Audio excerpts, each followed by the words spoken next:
বন্ধুরা, আজকে আপনাদের একটা নতুন রেসিপি রান্না করে দেখাবো। ডিমের ভুজিয়া রান্না করে আমি আপনাদের পুরো রেসিপিটা শুরু থেকে শেষ পর্যন্ত দেখতে থাকবেন, আমার পাশে থাকবেন, আমাকে সহযোগিতা করবেন।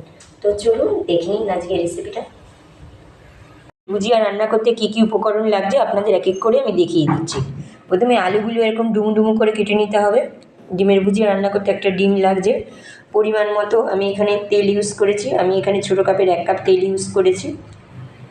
হলুদ বড় চামচের 1 চামচ, চিনি বড় চামচের 1 চামচ, হলুদ বড় চামচের 1 চামচ, লবণ বড় চামচের 2 চামচ, জিরে গুঁড়ো। এই উপকরণগুলো আমার লাগছে আজকে ডিমের ভুজিয়া রান্না করতে।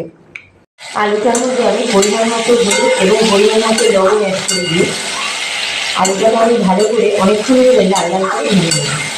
আলুটা হালকা হালকা লাল লাল ভাজা হয়ে গেছে। এবার আমি এর মধ্যে এই ডিমটা ফেটিয়ে দিয়ে দেবো।